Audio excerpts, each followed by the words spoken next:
The silence of the Ashwood National Forest was supposed to be Lyra's shield. 2 years ago, she had traded the crushing weight of her fiancé's betrayal and the accompanying societal scrutiny for the anonymity of a remote, snow-dusted cabin outside the small town of Everglen. Her wounded heart was a jagged thing, healing slowly under the thick blanket of the pines. She worked as a freelance botanical illustrator, her only companions the ghost of her past and the distant, mournful howl that sometimes cut through the deep winter nights. She told herself it was just a wolf. It was always just a wolf. Tonight, however, the silence was shattered not by a howl, but by a sound far more immediate and terrifying, the metallic screech of metal on metal, followed by a dull, heavy thud that vibrated through the frozen ground beneath her cabin. It was 2 a.m., the moon a bruised silver disk high above the canopy. Lyra clutched a heavy, antique copper lamp, a useless weapon, and peered through the frost-rimmed window. Less than a quarter mile down the winding, unpaved road, a black SUV lay on its side, steam hissing from the wreckage like a wounded beast. A blizzard was rolling in, the air already thick with fat, wet flakes, and the temperature was plummeting. No one would find the crash until morning, and by then, anyone inside would be gone. Hesitation lasted only a heartbeat. Lyra had scars, but not a cold heart. Her trauma had taught her the crushing loneliness of abandonment, and she couldn't leave someone to die alone in the woods. Grabbing her heavy, fleece-lined jacket, an emergency first aid kit, and a powerful LED torch, she plunged into the snow. The scene at the wreck was chaotic. The air smelled of gasoline, burnt rubber, and something else, something wild and primal, like wet fur and raw earth. The driver's side was crumpled inwards, the door impossible to open. "Hello? Is anyone in here?" she shouted over the growing wind, her breath clouding instantly. A deep, guttural sound, more a groan of pain than a coherent answer, came from inside. Shining her light through the cracked windshield, Lyra's breath hitched. Slumped against the passenger door, half covered in airbag residue and blood, was a man. He wasn't just injured, he was imposing. Even unconscious, his presence dominated the cramped space. He was tall, built like a fortress with wide, powerful shoulders straining the fine fabric of his soaked shirt. His hair was midnight black, slicked with rain and sweat, and there was a strange, deep laceration running across his forearm, a wound that looked too clean, too deep for a simple car crash. As her light passed over his face, Lyra caught the briefest glimpse of a powerful, almost savage bone structure, a sharp jawline, high cheekbones, and then his eyes snapped open. They were a startling, molten gold in the beam of her torch, full of a raw, predatory intensity that drove the air from her lungs. This was not the look of a panicked human. This was the look of a trapped animal. "Don't," he rasped, his voice a gravelly tremor that seemed to vibrate in her chest, not her ears. He was gripping his wounded arm so tightly his knuckles were white. "Don't touch me." But Lyra saw the blood blooming fast against the cream leather. The crash had twisted the seatbelt mechanism, cinching it tightly across his chest and making extraction impossible from this side. "I have to get you out. The car is leaking gas. We have to move." She scrambled to the back door, prying at the bent frame until her fingers ached, adrenaline overruling caution. Finally, with a desperate, sharp pop, the back door gave way. She squeezed into the back seat, ignoring the overwhelming scent that was definitely not just blood and metal. It was ozone and the deep, rich musk of the wilderness. "Listen to me," she said firmly, her voice surprisingly steady despite the rapid drumming of her heart. She leaned close, cutting the damaged seatbelt with the heavy-duty shears from her kit. "You need to shift your weight. I'm going to pull you through the back." His golden eyes, now slightly unfocused, locked on hers. The fierce, almost hostile tension around him seemed to momentarily dissipate, replaced by a sudden, bewildering awareness. He inhaled sharply, his gaze sweeping over her face, her eyes, her lips, as if memorizing a map. For a fleeting electric second, the air between them felt charged, like a pre-storm atmosphere, and Alara felt an inexplicable, profound ache bloom beneath her own ribs, a feeling of recognition so deep that it was terrifying. Then, a wave of pain seemed to crash over him. His body seized up. He pushed her away with a sudden, panic strength that belied his injury, his voice ragged. "Go, now, get away from here." But Alara was already gripping his jacket, pulling with all her strength. She didn't have time for his refusal. Something was happening to him. His breathing was ragged, his muscles were coiling tight beneath the wet fabric, and the scent of the wild was growing impossibly stronger. As she dragged him out of the back seat and onto the snowy ground, she saw it. The laceration on his arm wasn't bleeding out like a normal wound.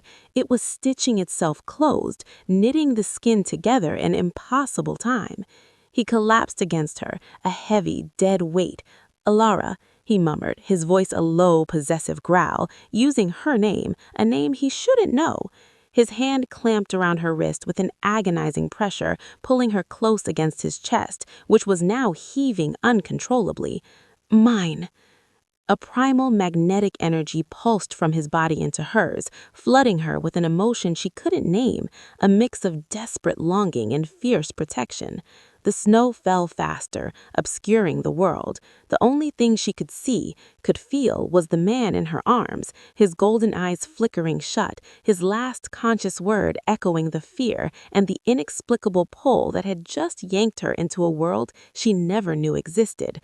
She was trapped, not by the wreckage, but by the mystery of the powerful, beautiful, and deeply wounded man now unconscious against her.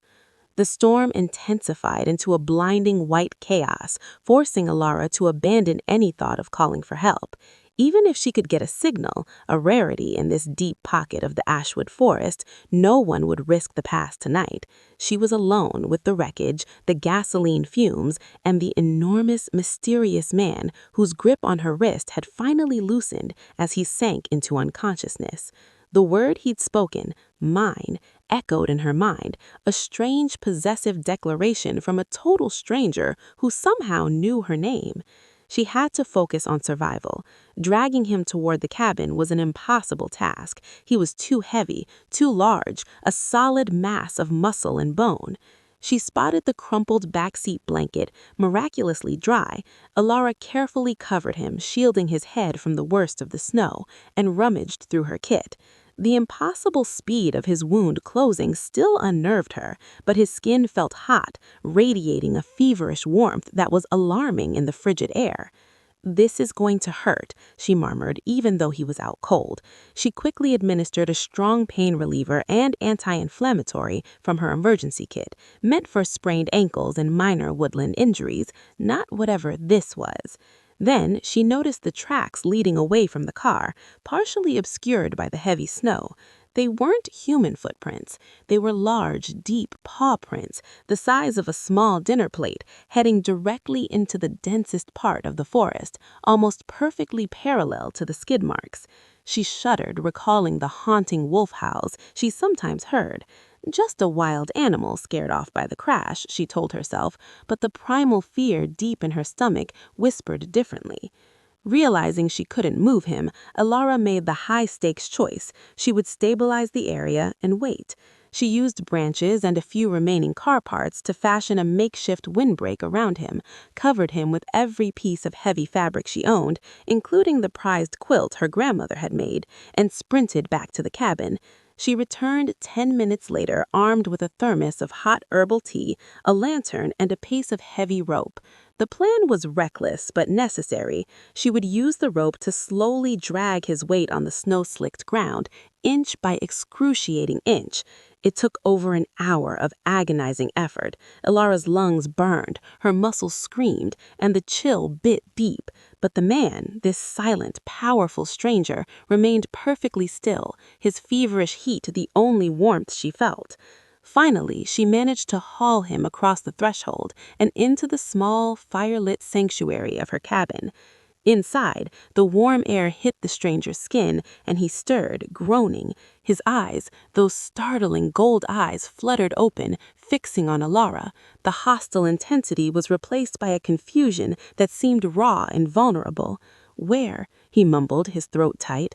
"You're safe. My cabin. You crashed your SUV."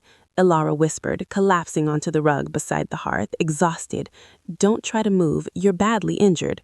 He pushed himself up onto his elbows with surprising strength, wincing only slightly. He looked down at his arm. The deep laceration was gone. There was only a faint, angry pink line running across his forearm. His gaze swept around the rustic, organized room, the shelves of pressed flowers and drawing supplies, the stack of vintage books, the crackling fireplace. "Who are you?" he asked, his voice now lower, controlled, and utterly compelling. It wasn't accusatory, but demanding of an answer. "Alara," she supplied simply, rubbing the ache from her wrist where he had gripped her. "And you are." Over the next few hours, the inconsistencies became impossible to ignore. Cale's appetite was immense. He consumed an entire package of beef jerky and 3 bowls of oatmeal with an intensity that bordered on feral hunger. His physical recovery was supernatural. He moved without a hint of stiffness or pain, and when he lifted the heavy firewood log basket with one hand to replenish the dwindling supply, Lyra watched the effortless ripple of muscle beneath his borrowed, stretched t-shirt and knew this was no ordinary man. "That cut on your arm," she ventured carefully, stirring her coffee. "The one from the crash. It was deep. I saw it close up." Cale paused, turning from the fire. His expression was utterly devoid of emotion. "It wasn't a cut. It was a laceration from broken glass. I heal quickly." "Quickly is one thing, Cale. This was instantaneous," Ilama pressed, leaning forward slightly. "I also heard you that night. You mentioned my name, and you murmured something about being mine." His jaw tightened. The silence stretched until the only sound was the crackle of the burning wood. The atmosphere in the room changed, growing heavy and charged. "I have no memory of saying your name, Alara. Concussion is a tricky thing. People say nonsense." He dismissed it with a wave of his hand, but his gaze was sharp, wary. "As for the healing, I told you I'm just resilient. Perhaps you were more panicked than you realize." It was a smooth denial, but Alara felt the faint brush of a lie. The air around him still carried that unique, earthy scent, like pine needles and the depth of the forest floor, only intensified by the heat of the cabin. She remembered the massive paw prints near the crash site. Later that afternoon, Cale grew restless. He paced the small living space, his energy radiating outwards, making the air feel tight. He stared out the frosted window at the endless falling snow, his large frame blocking the weak light. "You said you moved out here to escape something," Cale finally said, turning to face her, his gold eyes suddenly empathetic. "Did he hurt you?" Alara flinched, the abrupt shift in topic catching her off guard. She hugged her knees, feeling the old, familiar ache of betrayal. "My fiancé, he didn't hurt me physically. He hurt me worse. I caught him embezzling from the company we co-founded.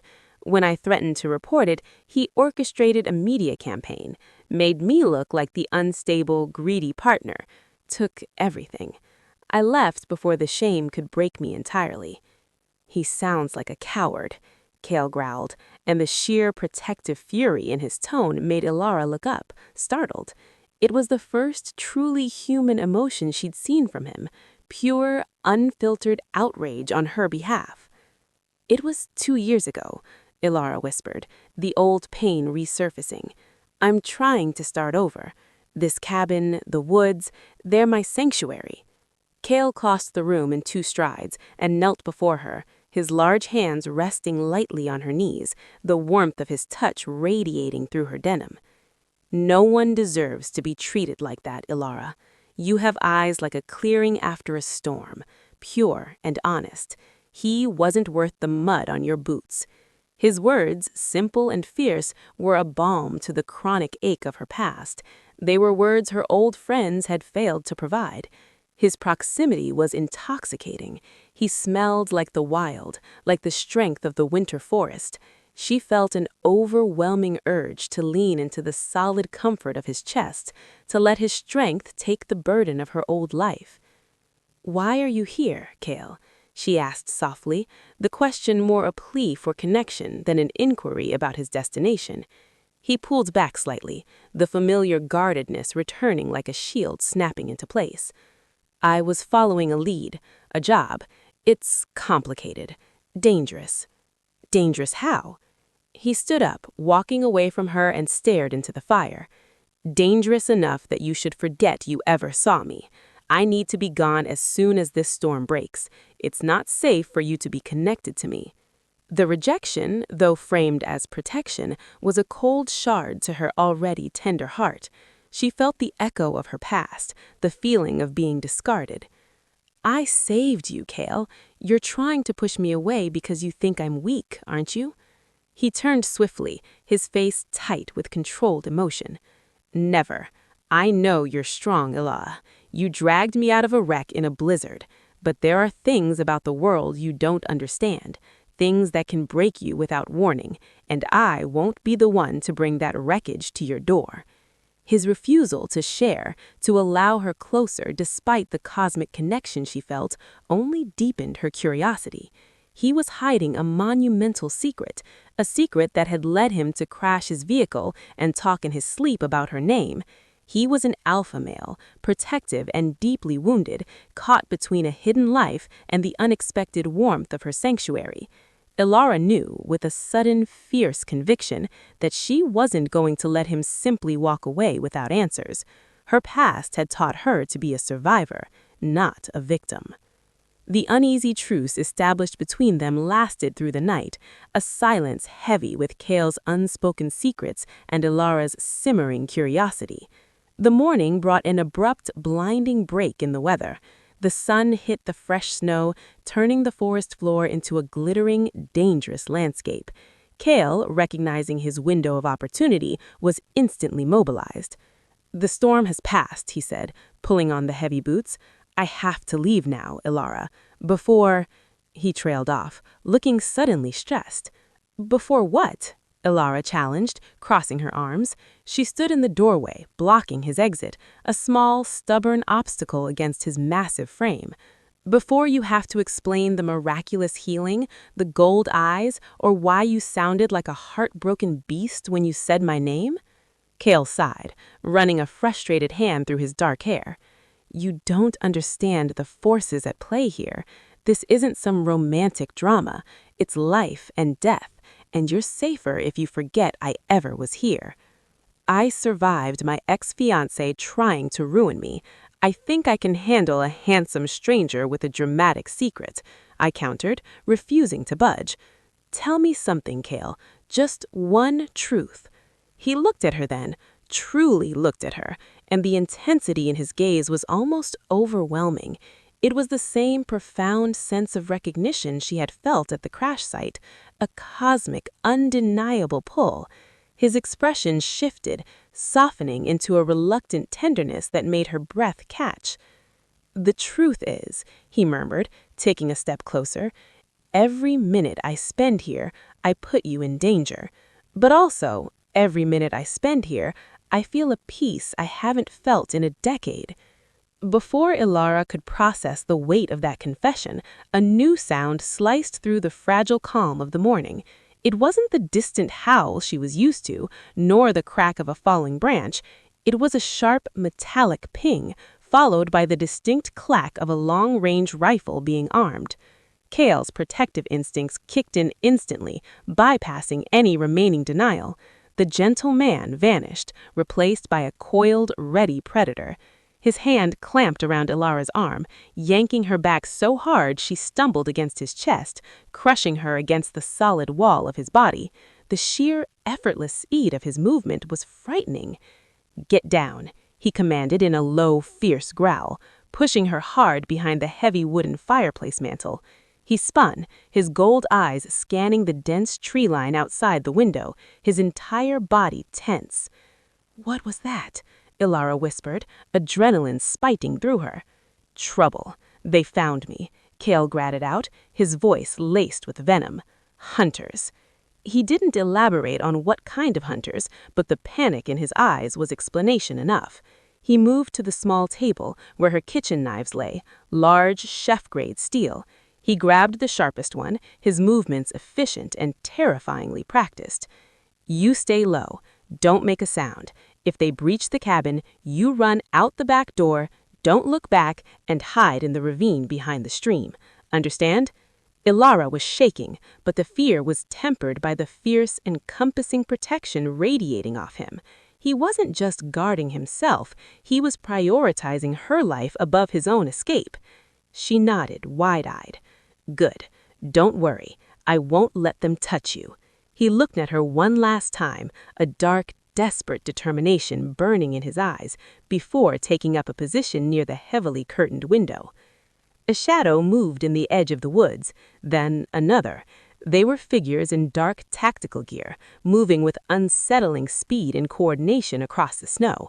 They weren't police, they were soldiers. They were hunting Cale. Cale braced himself against the wall, knife held low and ready.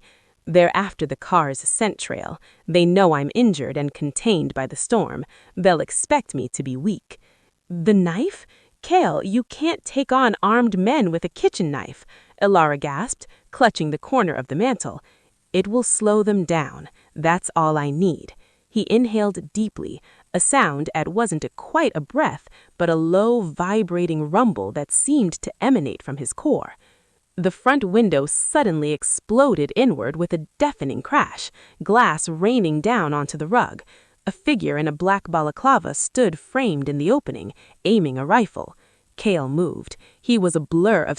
One of the hunters tried to fire, but the wolf moved faster, a dark blur of teeth and muscle. The creature lunged, catching the rifle and tearing it from the man's grasp with a sickening crunch of wood and metal. The hunter screamed, but the wolf turned its attention not to kill, but to herd the men. It was driving them away from the cabin, away from Lyra's direction, fulfilling Cale's promise to draw them off. The hunters, realizing they were facing something supernatural, scrambled backward, their training collapsing under the weight of the impossible reality. They weren't hunting a man, they were hunting a legend. Lyra watched, transfixed. This was the dark secret Cale was desperate to hide. This was the reason he pushed people away. This primal, ferocious beauty was his other half. He wasn't simply a man who could heal fast. He was a creature of myth, bound by magic and perhaps a curse. As the werewolf chased the fleeing hunters deeper into the trees, Lyra saw the last of the hunter's gear lying on the ground, a thick, leather-bound journal. The wolf had discarded it when he ripped the bag. Torn between fear and the need for answers, Lyra crept out and snatched the journal. She retreated back into the ravine, her fingers trembling as she flipped it open. It was written in a formal, tight script, detailing surveillance reports. Subject name, Cale Thorne, Alpha of the Northern Ashwood bloodline. Target status, injured, contained by weather, currently utilizing human female civilian as a sanctuary and unwitting shield. Mission objective, capture and secure the subject for enforced ritual binding before the solstice full moon. The prophecy of the rejected mate must be prevented. Note, subject displayed erratic behavior upon contact with the female, confirmed exposure to the mate scent. Risk of immediate bonding is high, must retrieve before the cosmic tie is finalized. The words alpha, bloodline, ritual binding, and, most chillingly, rejected mate blurred before Lyra's eyes. This wasn't just a secret, it was a destiny. And she wasn't just an unwitting shield, she was somehow integral to this hidden lore. The intense recognition she'd felt, the possessive growl of mine, it wasn't a concussion, it was fate. She was his mate, And this pack, these hunters, were trying to stop their connection before it could solidify, before the cosmic tie was finalized. Her heart hammered against her ribs, no longer just from fear, but from the realization of the high stakes. Kale's pack was hunting him to stop him from bonding with her, a human. He was a rejected mate himself, or perhaps the prophecy involved him rejecting her. The pieces of his tortured soul, the pain, the deep-seated fears in his nightmares began to assemble into a tragic picture. The sun began to dip, painting the snow in long, cold shadows. The silence returned, heavy and complete. The hunters were gone, but the threat was not. The only sound was the distant, echoing howl, a victory call, perhaps, or a plea. Lyra checked the last entry of the journal. The ritual binding was scheduled for the upcoming solstice, only 3 nights away. They had less than 72 hours. Lyra clutched the journal and started the difficult climb out of the ravine. Her resolve hardened. She was a rejected mate, an integral part of a dark prophecy. She was no longer just running from her past. She was fighting for a future she never knew she wanted. She had to find Kale, and she had to face the powerful truth she now possessed. The time for denial and fear was over. Lyra waited in the shadow of the ravine until the bruised silver of the moon climbed highest, fulfilling Kale's desperate command. The air was cold and still, the silence now a tangible threat. She didn't feel cold, however. The blood pounded with a fierce heat through her veins, fueled by the staggering knowledge she possessed. She was a fated mate, caught in a supernatural plot woven around an alpha named Kale Thorne. Just as the moon crested the zenith, a sound broke the silence, a faint rustling of pines, followed by a quiet, controlled footstep. Kale emerged from the darkness, no longer the monstrous wolf, but the fiercely protective man. He was pale, exhausted, and covered in snow, blood, and mud, but intact. The bullet graze Lyra had seen earlier was gone, healed without a trace.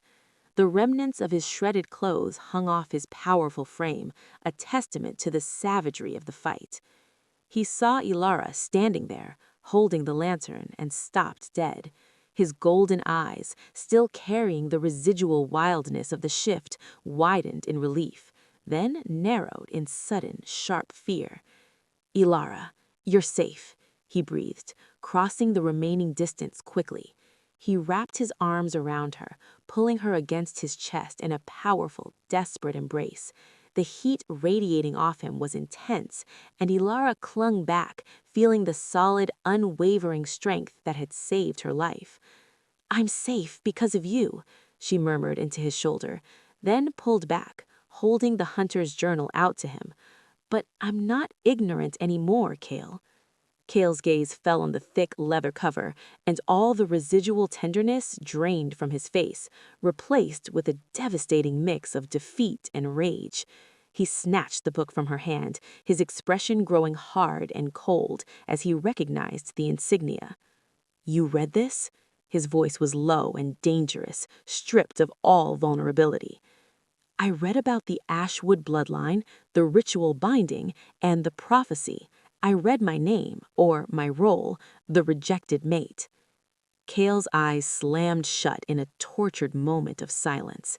When he opened them, the gold was muted, filled with anguish. "They are my pack, and they are desperate," he finally confessed, his shoulders slumping under an invisible weight. "I am the alpha of the Northern Ashwood bloodline.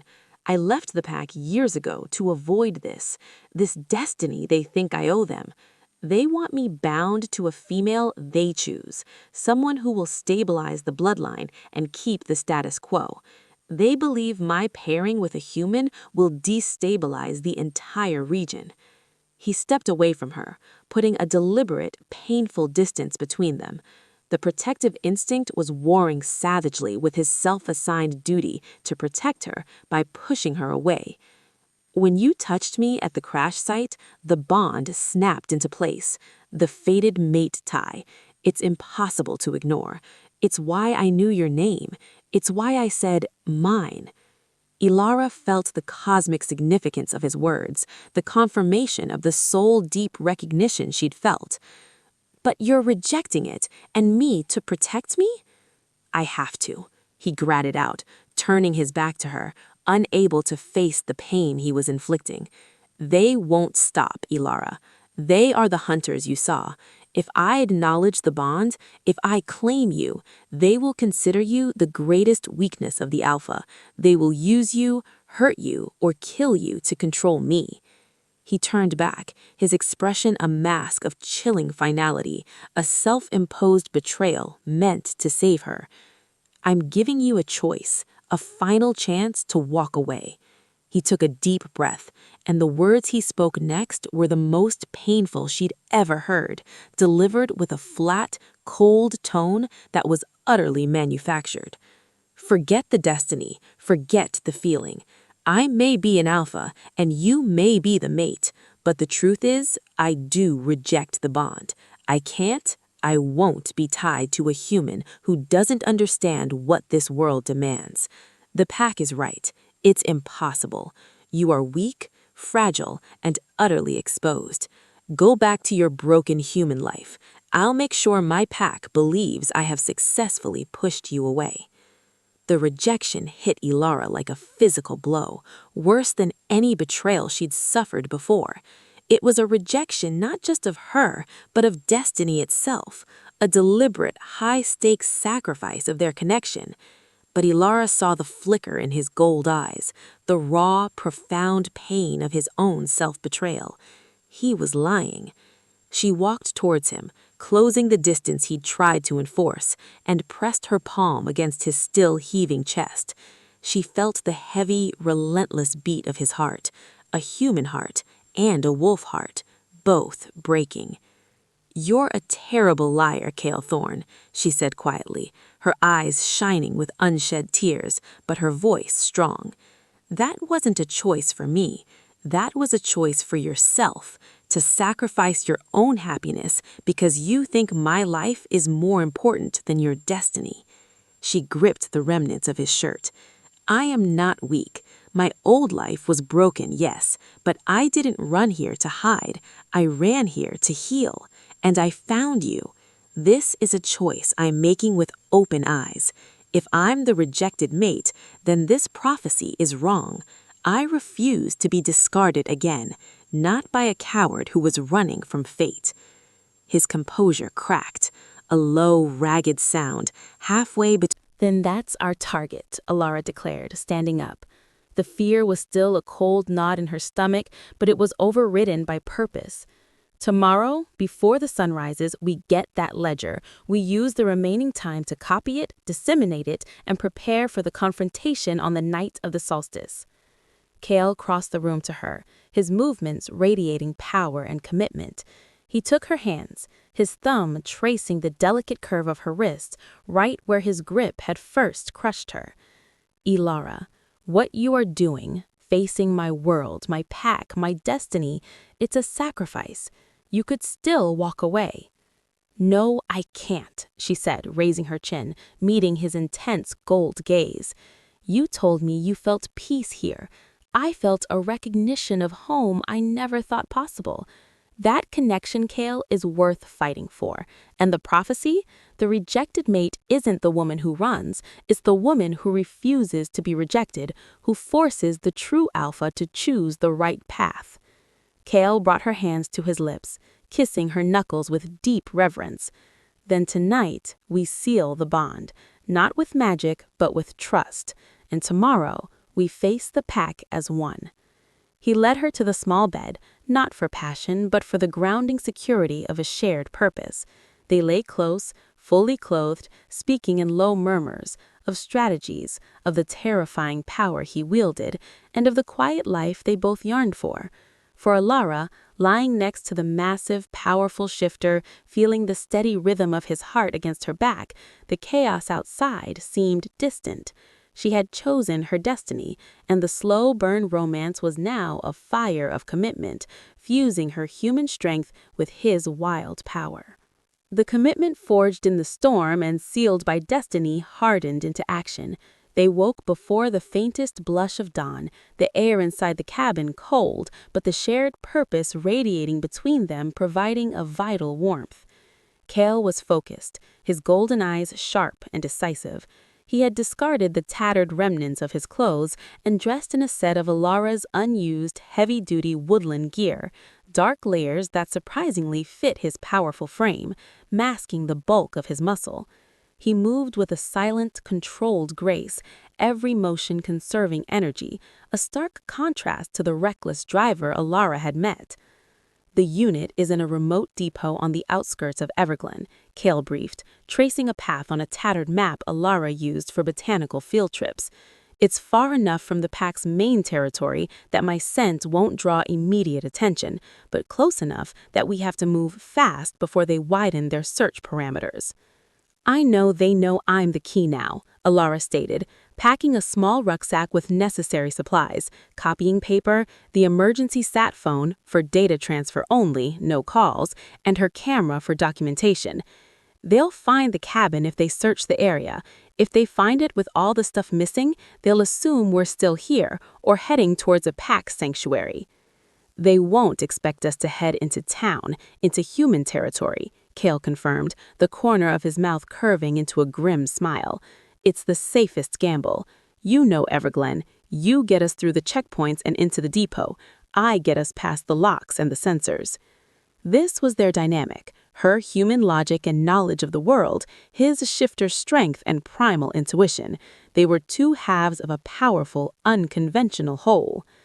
Before they left, standing in the center of the small, firelit cabin, Cale stopped her. He took her face in his hands, his touch tender yet possessive, the alpha claiming his mate, not by force, but by heart. "Before we step outside that door, Lyra, I need you to know something. I rejected you to save your life, but when I thought they were going to capture me, the only thought that mattered was getting back to you. The ancient lore says the mate bond is a fusion of souls, but for me, it's simpler. You are my clarity. You are the only thing that makes the monster and the man coexist without tearing me apart." He lowered his head, his lips meeting hers in a kiss that was a deep, consuming declaration. It was slower than the desperate contact in the ravine, a careful unraveling of all the tension and unspoken love. It was a kiss of shared destiny and absolute commitment. "I love you, Cale," she whispered against his mouth, letting the powerful, frightening word fall between them. She wasn't afraid of the shifter, or the prophecy, or the pack. She was only afraid of losing him. "And I love you, Cale, more than my life, more than the pack, more than my freedom," he vowed, his eyes blazing gold in the dim light. "We get through this, and we shatter their world. Then we build ours." With that unspoken promise of a future, they stepped out into the frigid air. They navigated the snowy forest with Cale leading, moving silently through the deep drifts. Lyra quickly learned to trust his instinct. He knew where the ice was weakest, where the snow was shallowest, and where the trails of deer or other animals would provide the best footing. They reached the outskirts of Everglen by mid-morning, slipping into the familiar rhythm of human civilization. Cale felt out of place. He kept his head down, his posture slightly hunched to conceal his height, his senses on high alert. Lyra, however, felt a strange confidence shielded by the powerful presence at her side. The storage depot was exactly where Cale had described it, a desolate, rusted metal complex nestled behind an abandoned industrial park. Lyra used a forged maintenance pass, a skill she'd picked up preparing her own anonymous escape, to get them through the electronic gate. The unit Cale needed was on the far end, Unit 119. "There's a laser grid and an old-fashioned physical lock," Cale murmured, his eyes scanning the structure. "The grid is tied into a silent alarm that alerts local security, but not the pack. We have less than 5 minutes once we trip it." Lyra set up her camera and copying station in a secluded service alcove, while Cale dealt with the security. He approached the unit door, his movements fluid and precise. His hands, the same hands that had framed her face with such tenderness, now worked with cold, inhuman efficiency on the high-security lock. There was a low snap, and the tumblers gave way. Next, the laser grid. Cale didn't try to disable it. He simply moved through it. Lyra watched, jaw-dropped, as the huge man twisted, bent, and flowed through the complex web of red beams without grazing a single one. It was an astonishing display of control and physical mastery, the terrifying grace of the wolf in human form. He opened the door to Unit 119 and disappeared inside. Moments later, he reappeared, holding a simple, hard-bound ledger. "It's here," he said, his voice victorious but strained. "Let's move." But as they started to retreat, Cale froze, his head snapping up, his nostrils flaring. "Too late," he gratted out, shoving the ledger into Lyra's bag. "Scent. They're close. Not Torvin's hunters.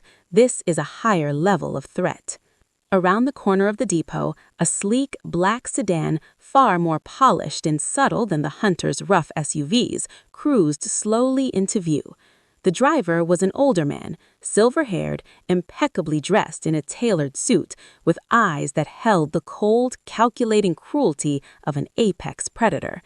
"Father," Cale hissed, his body tensing, radiating lethal heat. Alpha Elias Thorne, Cale's father, stepped out of the car, his eyes sweeping over them.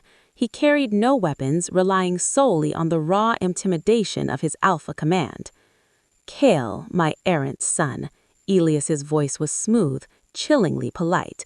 He looked at Lyra, his lips curling in disdain. "And the human pet. You have complicated things, my dear, but this ends now. Hand over the ledger, Cale, and come home for your binding, for the good of the bloodline." Cale stepped fully in front of Lyra, shielding her completely. "She is not a pet. She is my mate, and you have no claim over the bloodline, father. You are a tyrant." Elias smiled, a terrifying expression devoid of warmth. "A tyrant who just secured the entire depot. You may have the ledger, but I have the time. The solstice is tonight, Cale. The ritual will proceed, and you will watch as I tear the cosmic tie between you and your fragile human toy."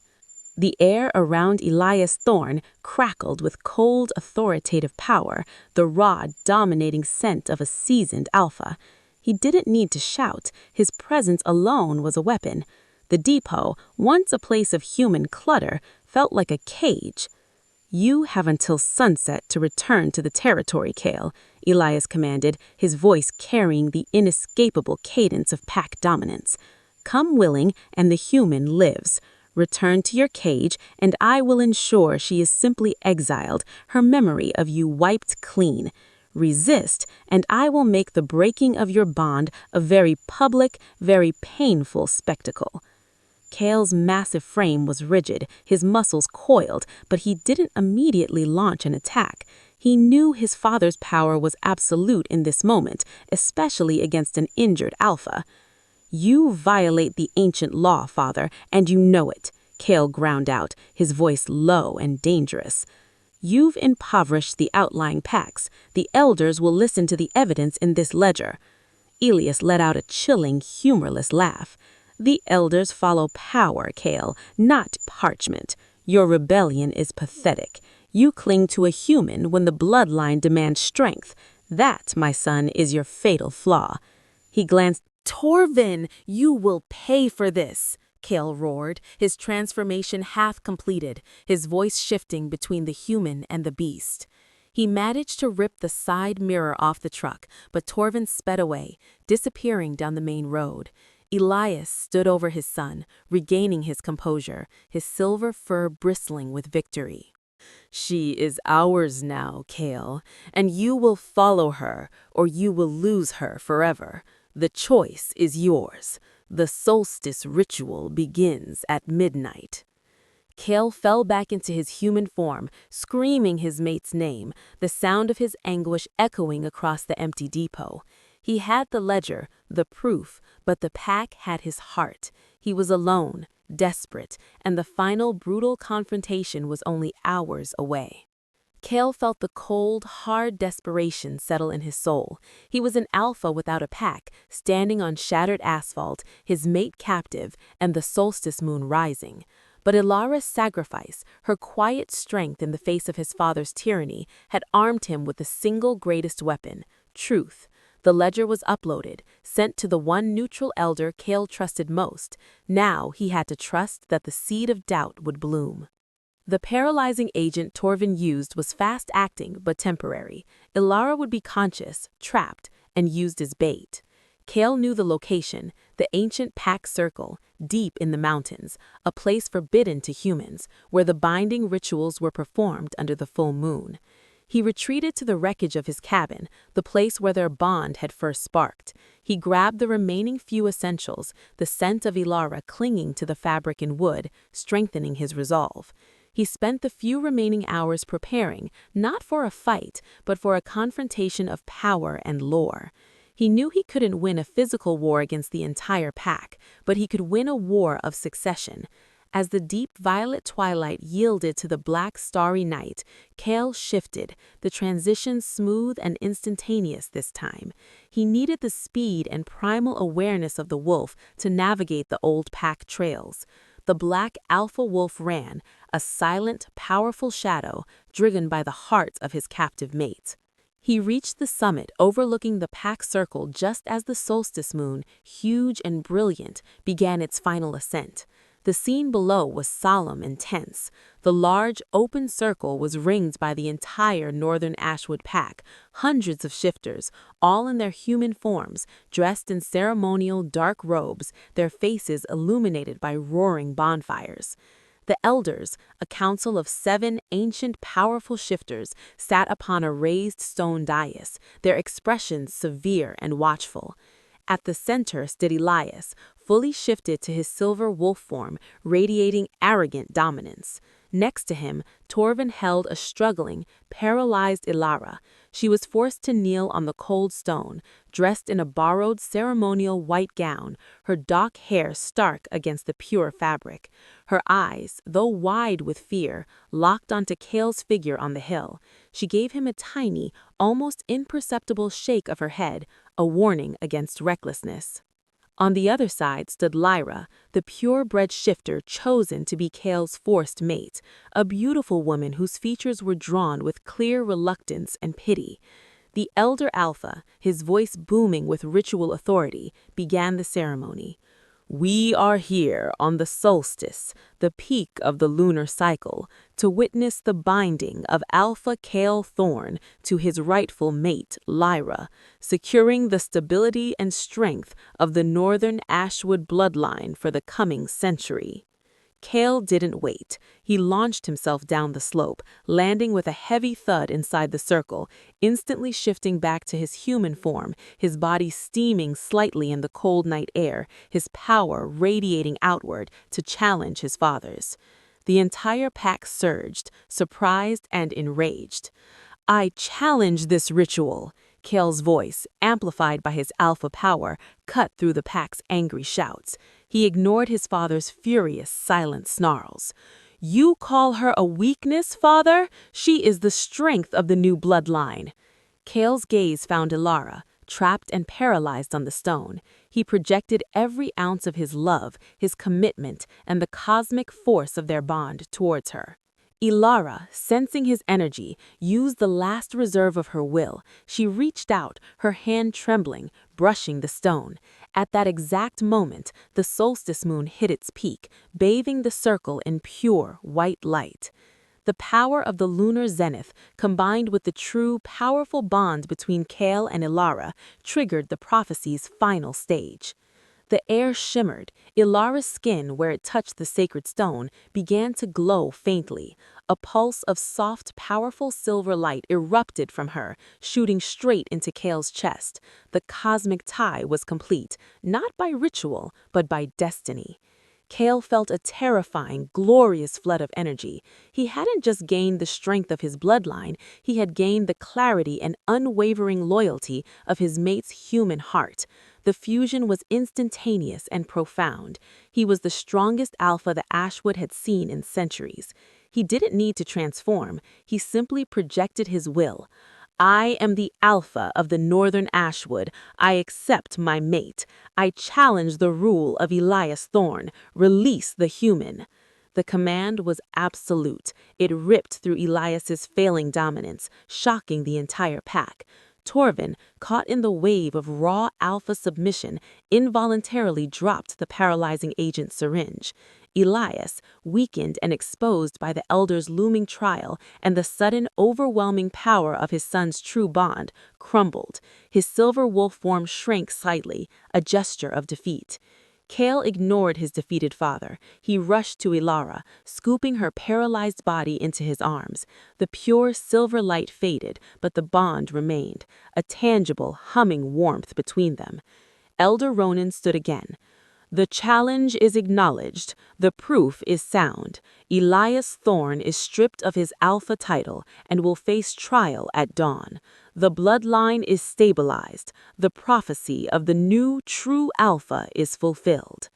Cale held Lyra close, walking out of the circle, carrying his human mate under the light of the solstice moon.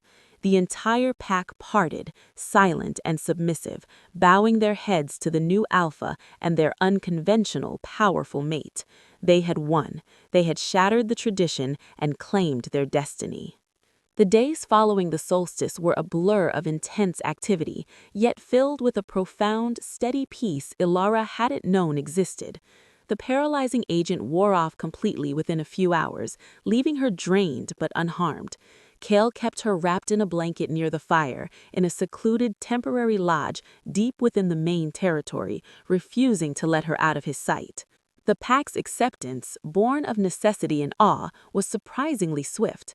They submitted to Cale's alpha command, recognizing the undeniable power of the true bond witnessed under the solstice moon. Cale's immediate actions, restoring resources to the neglected subpacks and calling for transparency in the council, cemented his rule as just and effective.